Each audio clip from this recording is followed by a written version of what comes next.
أعوذ بالله من الشيطان الرجيم. بسم الله الرحمن الرحيم. ياسين والقرآن الحكيم إنك لمن المرسلين على صراط مستقيم.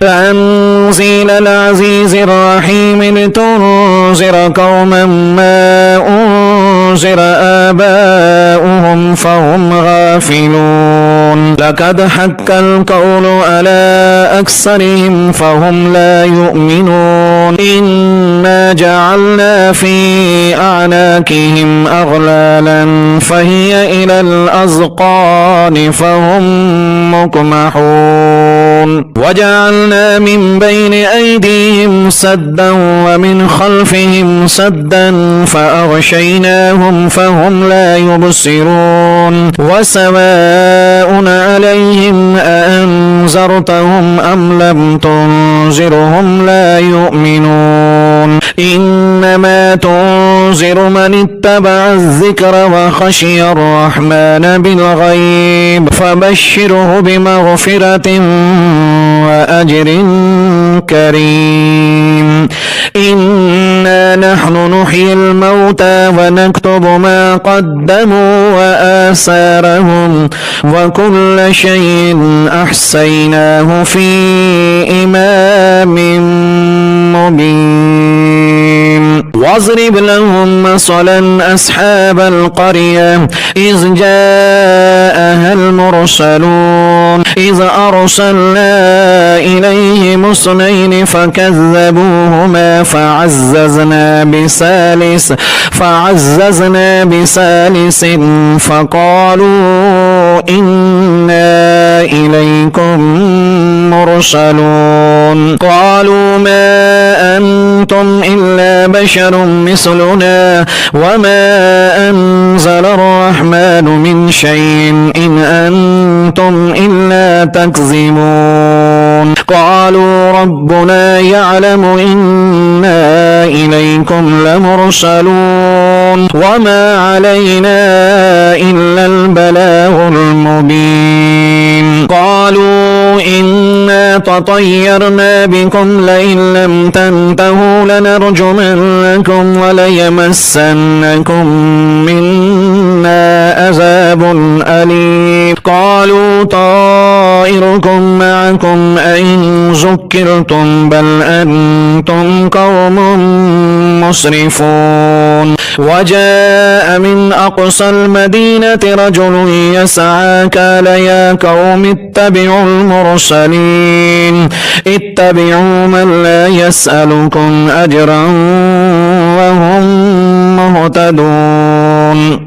وما لي لا أعبد الذي فطرني وإليه ترجعون. أأتخذ من دونه آلهة إن يردني الرحمن بضر لا تغن عني شفاعتهم شيئا ولا ينقذون. إني إذا لفي ضلال مبين. إني آمنت بربكم فاسمعون.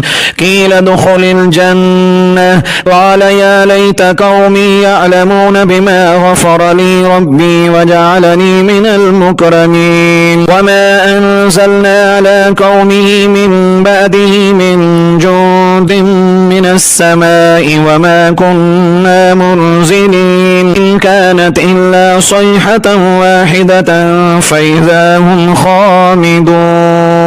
يا حسرة على العباد ما يأتيهم من رسول إلا كانوا به يستهزئون. ألم يروا كم أهلكنا قبلهم من القرون أنهم إليهم لا يرجعون. وإن كل لما جميع لدينا محذرون. وآية لهم الأرض الميتة وأحييناها وأخرجنا منها حبا فمنه يأكلون. وجعلنا فيها جنات من نخيل وأعناب وفجرنا فيها من العيون ليأكلوا من ثمره وما عملته أيديهم أفلا يشكرون سبحان الذي خلق الأزواج كلها مما تنبت الأرض ومن أنفسهم ومما لا يعلمون وآية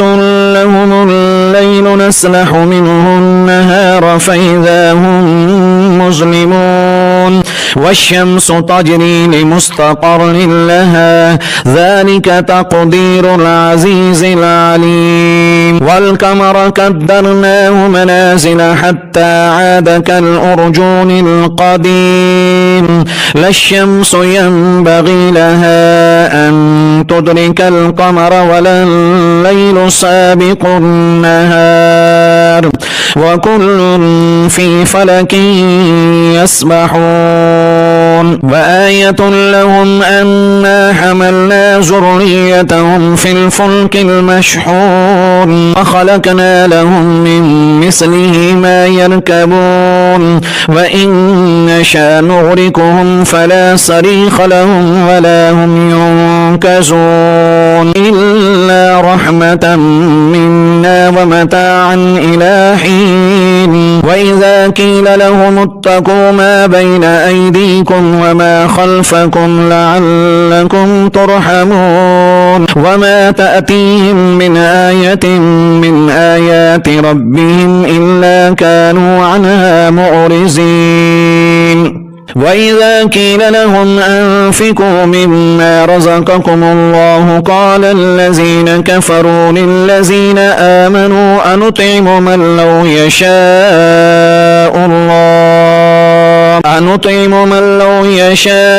الله أطعمه إن أنتم إلا في ضلال مبين ويقولون متى هذا الوعد إن كنتم صادقين ما ينظرون إلا صيحة واحدة تأخذهم وهم يخصمون فلا يستطيعون توصية ولا إلى أهلهم يرجعون ونفخ في الصور فإذا هم من الأجداث إلى ربهم ينسلون قالوا يا ويلنا من بعثنا من مرقدنا هذا ما وعد الرحمن وصدق المرسلون إن كانت إلا صيحة واحدة فإذا هم جميع لدينا محضرون فاليوم لا تظلم نفس شيئا ولا تجزون إلا ما كنتم تعملون إن أصحاب الجنة اليوم في شغل فاكهون هم وأزواجهم في ظلال على الأرائك متكئون لهم فيها فاكهة ولهم ما يدعون سلام قولا من رب رحيم وامتازوا اليوم أيها المجرمون ألم آهد إليكم يا بني آدم أن لا تعبدوا الشيطان إنه لكم عدو مبين وأن اعبدوني هذا صراط مستقيم ولقد أزل منكم جبلا كثيرا أفلم تكونوا تعقلون هذه جهنم التي كنتم توعدون اصلوها اليوم بما كنتم تكفرون اليوم نختم على أفواههم وتكلمنا أيديهم وتشهد أرجلهم بما كانوا يكسبون ولو نشاء لطمسنا على أعينهم فاستبقوا الصراط فأنى يبصرون ولو نشاء لمسحناهم على مكانتهم فما استطاعوا مضيا ولا يرجعون ومن نعمره ننكسه في الخلق أفلا يعقلون وما علمناه الشعر وما ينبغي له إن هو إلا ذكر وقرآن مبين لينذر من كان حيا ويحق القول على الكافرين أولم يروا أنا خلقنا لهم مما عملت أيدينا أنعاما فهم لها مالكون وزللناها لهم فمنها ركوبهم ومنها يأكلون ولهم فيها منافع ومشارب أفلا يشكرون واتخذوا من دون الله آلهة لعلهم ينصرون لا يستطيعون نصرهم وهم لهم جند محضرون فلا يحزنك قولهم إنا نعلم ما يسرون وما يعلنون أولم ير الإنسان أنا خلقناه من نطفة فإذا هو خصيم مبين وضرب لنا مثلا ونسي خلقه قال من يحيي العظام وهي رميم قل يحيي الذي أنشأها أول مرة وهو بكل خلق عليم الذي جعل لكم من الشجر الأحزر نارا فإذا أنتم منه توقدون أوليس الذي خلق السماوات والأرض بقادر ألا أن يخلق مثلهم ألا وهو الخلاق العليم إنما أمره إذا أراد شيئا أن يقول له كن فيكون فسبحان الذي بيده ملكوت كل شيء وإليه ترجعون.